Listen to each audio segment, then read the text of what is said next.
बच्चों, पिछले वीडियो में अपन ने जाना हमारी संसद की विधायी प्रक्रिया के बारे में, अर्थात किस तरह से एक विधेयक है वो कानून का रूप लेता है। आज इस वीडियो में अपन जानेंगे संसद की कार्यपालिका पर नियंत्रण को। हमने जाना था संसद के कार्यों के अंतर्गत कि क्या क्या कार्य हैं संसद के, उसमें इस बात पर भी हमने चर्चा की थी कि संसद कार्यपालिका पर नियंत्रण रखती है।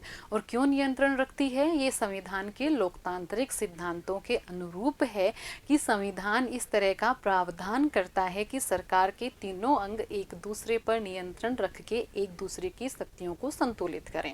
तो उन्हीं प्रावधानों के अनुरूप संसद को कुछ शक्तियां दी गई हैं, कुछ ऐसे क्षेत्राधिकार दिए गए हैं जिनके माध्यम से संसद कार्यपालिका पर नियंत्रण रखती है। तो चलिए जानते हैं अपन कार्यपालिका पर संसद की नियंत्रण रखने की शक्ति को। संसद कार्यपालिका को कैसे नियंत्रित करती है? जब संसद सक्रिय और सचेत होगी तब वह कार्यपालिका पर प्रभावी और नियमित नियंत्रण रख पाएगी। ये बात तो महत्वपूर्ण है ही कि जब संसद के सदस्य जागरूक ही नहीं होंगे, जब वो कार्यपालिका के द्वारा जो कार्य किए जा रहे हैं उन पर अपनी दृष्टि ही नहीं रखेंगे, तो फिर वो कैसे नियंत्रण कर पाएंगे। तो कार्यपालिका पर नियंत्रण रखने के लिए संसद को सक्रिय और सचेत होना आवश्यक है।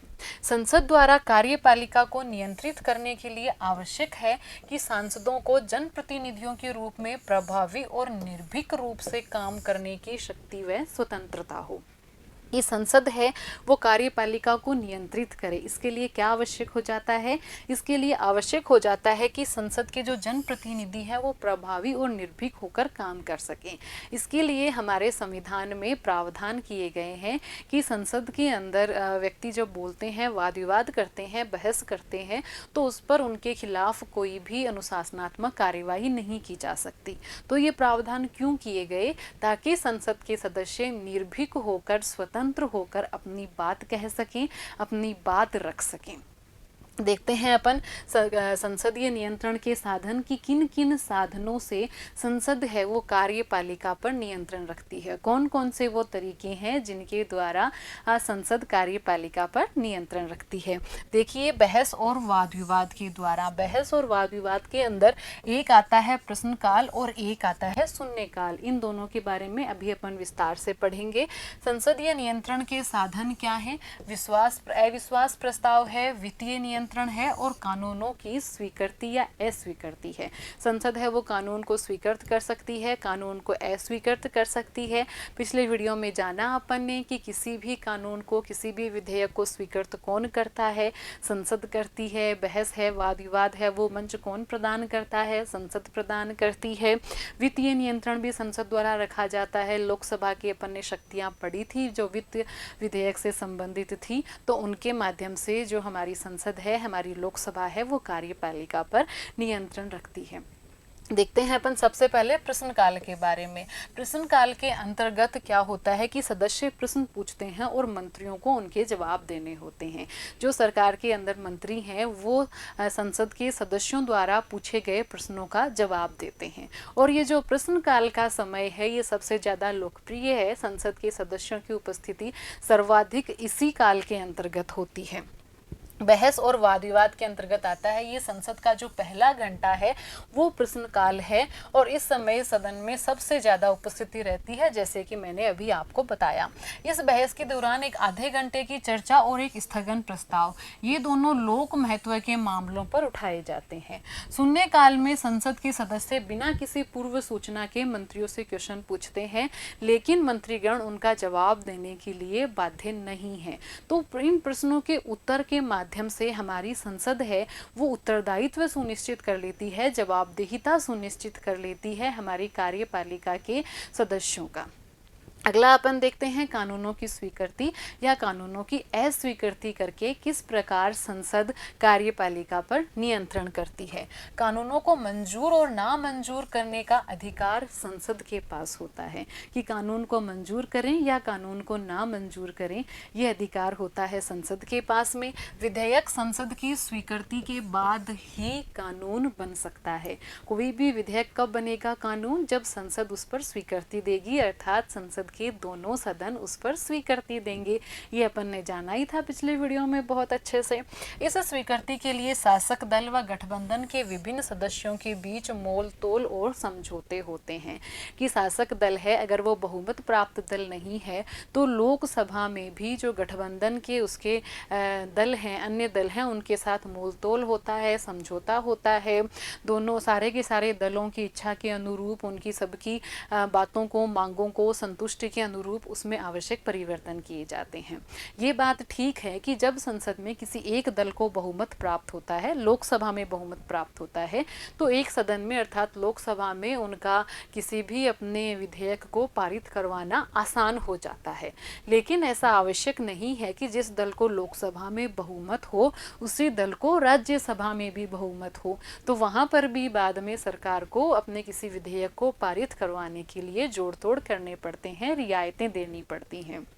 अर्थात इस बात से अपन ये समझ पाए हैं कि सरकार है वो अपनी मर्जी का कोई भी विधेयक, कानून नहीं बना सकती है। उसके ऊपर एक प्रभावी नियंत्रण संसद द्वारा होता है, संसद के दोनों सदनों द्वारा होता है। अगली बात करते हैं वित्तीय नियंत्रण की, कि वित्तीय नियंत्रण किस प्रकार से रखा जाता है। देखिए, संसदीय स्वीकृति के लिए बजट बनाना और उसे पेश करना सरकार की संवैधानिक जिम्मेदारी है।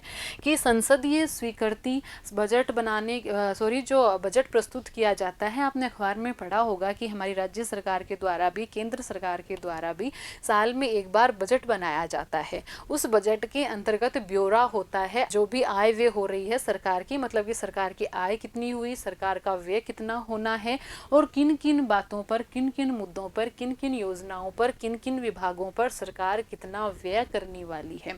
इन सारी बातों का जो मसौदा बजट में तैयार किया जाता है वो संसद के सामने प्रस्तुत करना होता है, संसद से पारित करवाना होता है, संसद से स्वीकृति लेनी होती है। और धन स्वीकृत करने से पहले जो संसद है वो धन मांगने के कारणों पर चर्चा करती है कि सरकार द्वारा ये धन क्यों मांगा जा रहा है, क्यों ये धन सरकार को देना आवश्यक है, इन बातों पर चर्चा होती है। एक होते हैं लोक लेखा समिति और नियंत्रण महालेखा परीक्षक।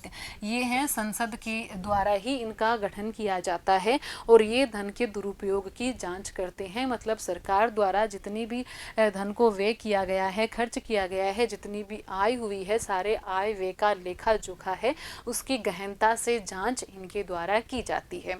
तो इनके माध्यम से संसद है वो एक प्रभावी नियंत्रण रख पाती है कार्यपालिका पर। अविश्वास प्रस्ताव लेते हैं अपन। अविश्वास प्रस्ताव, अपन ने कार्यपालिका वाले अध्याय में ये जाना था कि अविश्वास प्रस्ताव अगर पारित हो जाता है संसद में किसी भी सरकार के खिलाफ, तो फिर उस मंत्रिपरिषद को भंग कर दिया जाता है, नए मंत्रिपरिषद का गठन किया जाता है।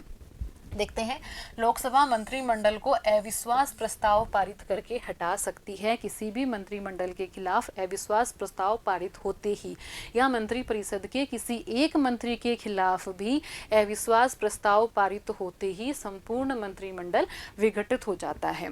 लेकिन जब तक सरकार को अपने दल अथवा सहयोगी दलों का बहुमत प्राप्त हो, तब तक सरकार को हटाने की सदन की ये शक्ति काल्पनिक है। और ये बात भी सही है कि जब सदन में बहुमत है, बहुमत दल के नेता हैं वही सरकार बनाते हैं, तो जब तक बहुमत है तब तक ये मानी जाती है कि संसद की शक्ति है अविश्वास प्रस्ताव की, कार्यपालिका के ऊपर नियंत्रण की। लेकिन ये बात सत्य है कि कोई भी दल का सदस्य है वो अपने ही दल की सरकार के खिलाफ अविश्वास प्रस्ताव की कार्यवाही में भाग नहीं लेगा, अविश्वास प्रस्ताव की कार्यवाही है उसका सहयोग नहीं करेगा। तो जब बहुमत होता है सरकार के पास लोकसभा के अंदर, तो फिर ये अविश्वास प्रस्ताव की जो प्रक्रिया है वो काल्पनिक सी नजर आती है।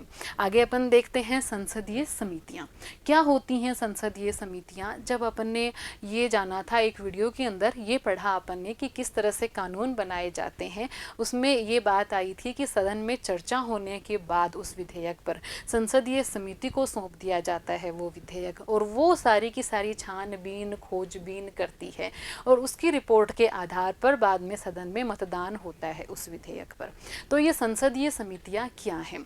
तो जैसे कि अभी अपन ने बात की थी, वही बात है कि सदन के अंदर अगर कोई विधेयक रखा जाता है तो उसके सारे जितने भी तकनीकी कोई पहलू हैं या फिर जटिल कोई पहलू हैं, उन पहलुओं पर सारा विचार विमर्श संसद के सदस्य नहीं कर पाते, क्योंकि उनके जो अधिवेशन हैं उनका इतना समय नहीं होता है कि वो विधेयक के प्रत्येक पहलू पर गहनता से जांच कर सकें, गहनता से विचार विमर्श कर सकें। इसलिए गठन किया जाता है संसदीय समितियों का। जानते हैं इनके बारे में कि संसदीय समिति वह समिति होती हैं जिनकी नियुक्ति और चयन सदन द्वारा ही किया जाता है। जो सदन है वही नियुक्ति करता है। जैसे कि लोकसभा है वो अपनी संसदीय समितियों की नियुक्ति करेगा, तो सदन द्वारा ही इन समितियों की नियुक्ति की जाती है। ये विधायिका के न केवल कानून बनाने अपितु दैनिक कार्यों में भी महत्वपूर्ण भूमिका निभाती हैं।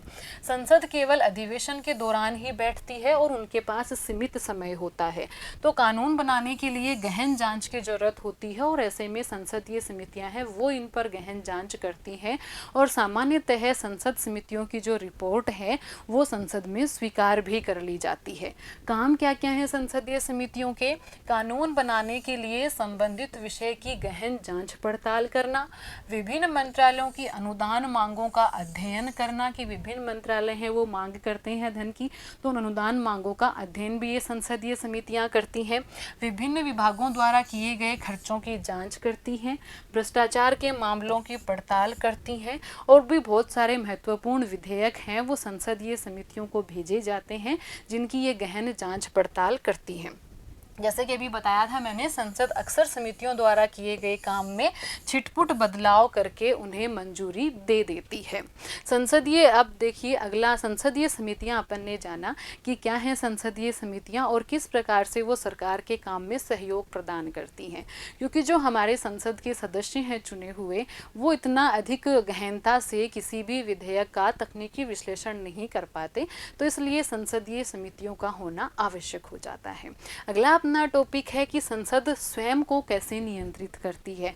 क्योंकि संसद है वो एक ऐसा मंच है जहां बहस होती है, विचार विमर्श होते हैं, गहन वाद विवाद होते हैं, तो फिर संसद कैसे खुद के ऊपर नियंत्रण करे, इसके लिए जो संसद किसी भी सदन के अध्यक्ष हैं, जो विधायिका के अध्यक्ष हैं, उनके पास इस बात की शक्ति होती है।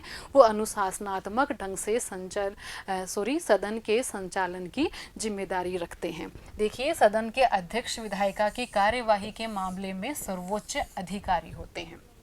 एक और महत्वपूर्ण बात है दल बदल विरोधी कानून। ये एक कानून बनाया गया संविधान में संशोधन करके, क्योंकि विभिन्न नेताओं द्वारा ऐसी प्रवृत्ति प्रदर्शित की गई कि उन्होंने अपने निज स्वार्थों के कारण बहुत बार अपने दल बदले, दलों में परिवर्तन किया।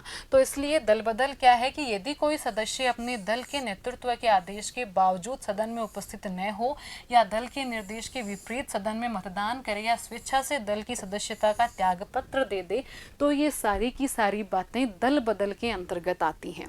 52वां संविधान संशोधन किया गया और 91वें संविधान संशोधन के अंतर्गत भी इस बात का प्रावधान किया गया कि कोई व्यक्ति दल बदल किया है तो उसकी सदन की सदस्यता है वो समाप्त हो जाएगी। ये इसलिए किया गया ताकि निज स्वार्थ के कारण जो सदस्य हैं वो अपने दल में बदलाव ना करें। तो जाना अपन ने क्या होती हैं संसदीय समितियां, क्या है दल बदल निरोध कानून।